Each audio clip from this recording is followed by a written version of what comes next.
Nous recevons Monsieur le Président du département numéro 1, c'est l'Ain. Bonjour Jean de Guéry. Bonjour. Donc vous êtes président du conseil départemental, vous connaissez parfaitement le département. Je crois que vous êtes né ici, vous avez été maire ici, vous êtes président du département ici. En effet, je suis né dans l'Ain, bien évidemment, et je suis élu depuis 28 ans dans ce beau département, et président du département de l'Ain depuis 6 ans maintenant, depuis 2017. Alors ce département aujourd'hui, il accueille le Tour de France. On va faire un petit peu le tour du département, mais on parlera vélo. Ce département, c'est un département où il y a beaucoup de choses, de la gastronomie, de la forêt, de la nature, des belles balades. Oui, c'est un département complet. J'aime bien dire que c'est un département rural, bien que nous soyons le premier département industriel de France. Donc c'est un département aussi économique, où on a une progression, une démographie galopante, puisque nous gagnons plus de 6000 habitants chaque année depuis 10 ans.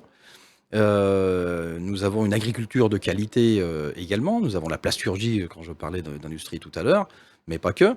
Et puis, nous avons aussi de la gastronomie, parce que nous avons de grands chefs étoilés, dont l'un qui est mondialement connu avec Georges Blanc à Avona, 3 étoiles depuis 40 ans maintenant. Et donc, c'est tous ces patrimoines que nous aimons montrer au monde entier grâce au passage du Tour de France. Alors, le rôle d'un président et de son équipe, c'est de faire tourner le département. Vous parlez d'économie, vous parlez de plein de choses qui finalement attirent des gens pour venir y habiter, mais attirent aussi des touristes. Et le Tour de France fait partie aussi de choses qui vont faire venir les gens pour découvrir le département, parce qu'économiquement, c'est important le tourisme. Oui, le tourisme est aussi une économie à part entière, donc c'est important de le souligner. Et le Tour de France est une magnifique vitrine pour montrer encore une fois tous nos différents patrimoines. Nous avons la chance d'être dans un département qui n'a pas de problème d'emploi, mais qui a plutôt des problèmes d'embauche. Et donc c'est important de montrer où l'on habite avec tous ces atouts naturels, de la plaine, de la moyenne montagne, des forêts, des lacs, des étangs, où on peut vraiment s'épanouir, aussi bien y trouver du travail, s'y loger confortablement et profiter de ce que la nature nous a offert. Donc c'est important de le montrer, puisque ça aide aussi nos entreprises de promouvoir notre territoire pour montrer que dans l'Ain, on peut très bien y travailler, y vivre et en profiter.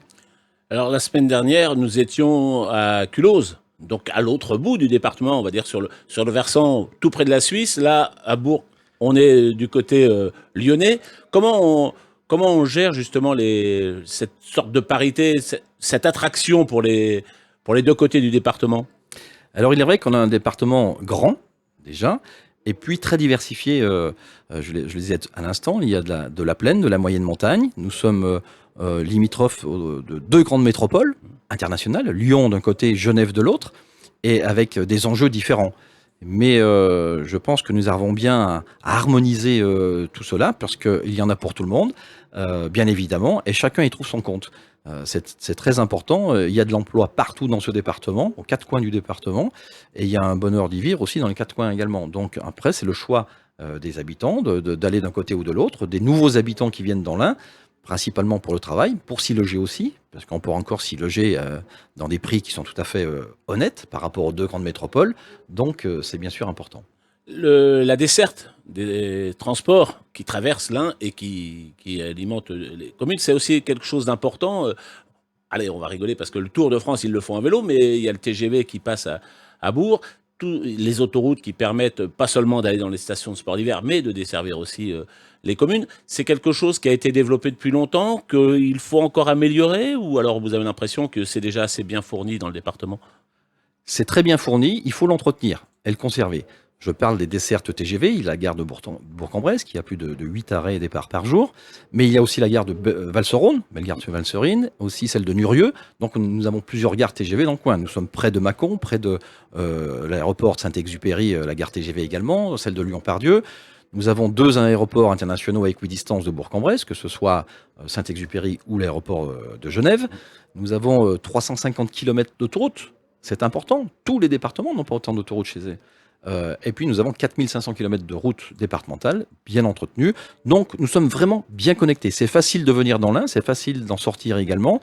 Et on est près de tout et loin de rien dans ce département. Et c'est facile de capter, vous le dites, la population. Est-ce que ça change aussi plus de population? Il y a des familles, c'est plus de services publics peut-être, des lycées, et collèges et autres besoins. Vous avez tout à fait raison. Une augmentation de 6000 habitants chaque année nous oblige forcément, puisque derrière, vous l'avez dit, nous avons la compétence collège.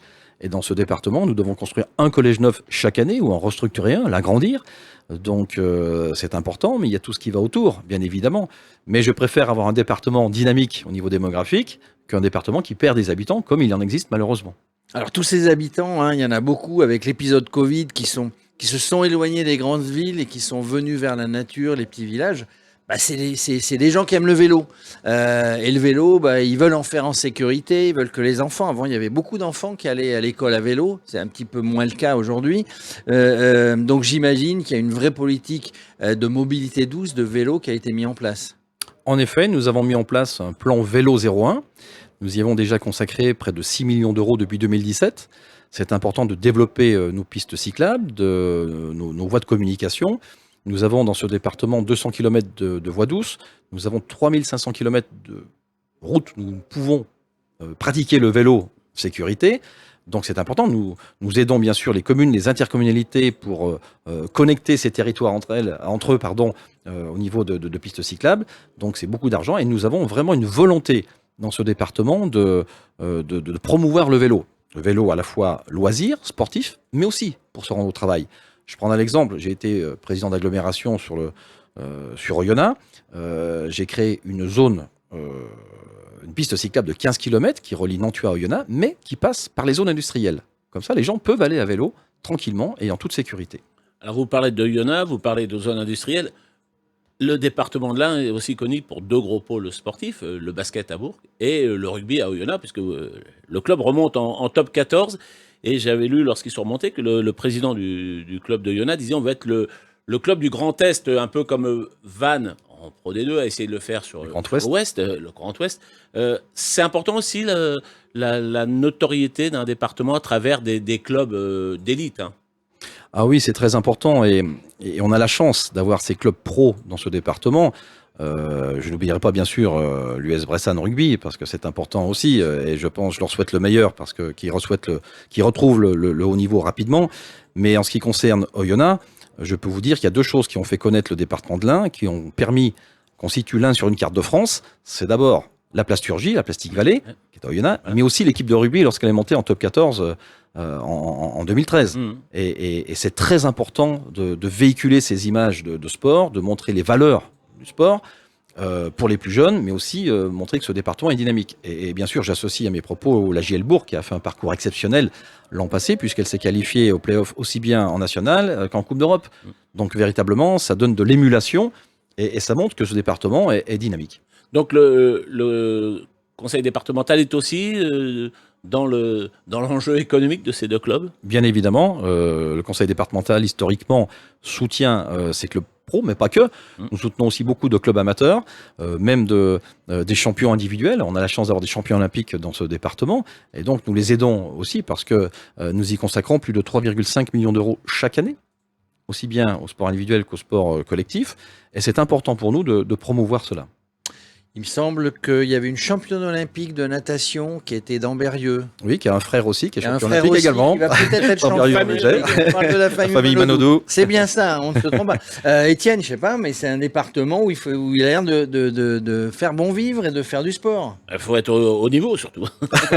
Il faut être à haut niveau évidemment.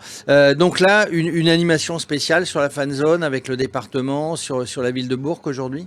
Oui, tout à fait. Nous sommes présents, le département de l'Ain est présent avec un stand sur la fan zone. C'est important de promouvoir ce département encore une fois de plus et aussi de soutenir le cyclisme en règle générale et également ce que fait la ville de Bourg-en-Bresse et l'agglomération. Donc c'est important d'être présent. Nous avons la chance dans ce département, je le dis souvent, d'être une terre de vélo. L'Ain est une terre de vélo. Nous organisons plus de 160 courses chaque année. C'est vraiment important et j'ai l'habitude de dire que ici c'est l'Ain, ici ça roule et tant mieux. C'est le slogan de l'Ain. Ici, c'est l'Ain, déjà, oui, et on peut mettre plusieurs... On peut faire beaucoup de choses avec. On peut faire beaucoup de choses avec un, et puis, des choses incroyables, bien évidemment. Et puis, après une bonne course de vélo, après une bonne manifestation, évidemment, on peut aller bien manger. Un bon repas dans le coin, ça n'est pas ce qui manque. Avec un bon verre de vin, parce que nous avons aussi des vignes dans ce département, du côté du Bugey, et c'est très important, et du Cerdon, bien sûr, c'est très important de le souligner. C'est un département vraiment qui est très complet. Alors, le président que vous êtes et ceux qui vous entourent, justement le sport, la gastronomie, l'industrie, L'agriculture aussi. la culture, on n'en a pas encore parlé, mais tous ces arbitrages, j'imagine qu'en dessous, ceux du sport aiment avoir des installations, le vélo, c'est le cas. Comment on arbitre? Est-ce qu'il y a, non pas comment on arbitre seulement, mais est-ce qu'il y a un point un peu plus fort ou un retard à rattraper pour un domaine? On arbitre en fonction des compétences de chaque collectivité. Mais le département intervient auprès de toutes les collectivités, qu'elles soient communes, intercommunalités, petites ou grosses. Lorsqu'elles ont des projets, bien évidemment, d'aménagement de stade, nous sommes derrière pour les aider à financer. Et puis, il y a nos propres financements. Lorsqu'on entretient nos routes qui nous appartiennent, eh bien évidemment, nous payons seuls, bien sûr. Mais en tout cas, le département répond présent par la contractualisation. Ce n'est pas quelque chose d'obligatoire. Il y a un tiers des départements en France qui ne versent plus d'aide financière à leurs communes ou à leurs intercommunalités. Ben nous avons fait l'inverse. En 2020, nous sommes passés de 15 millions d'euros chaque année à plus de 20,5 millions d'euros. Parce que nous souhaitons au département que, si on veut un département fort, il faut que les communes soient fortes et puissent mener à bien leurs projets. Donc nous les aidons financièrement sur tout un tas de projets différents, aussi bien les uns que les autres. C'est évidemment un vrai travail collectif des municipalités, Exactement. un travail du département, de la région éventuellement. On travaille en équipe comme en vélo. Voilà, c'est un sport où on est tout seul sur son vélo, mais on travaille en équipe. Merci, Monsieur le Président. Jean Deguerry, vous êtes le président du conseil départemental de l'Ain.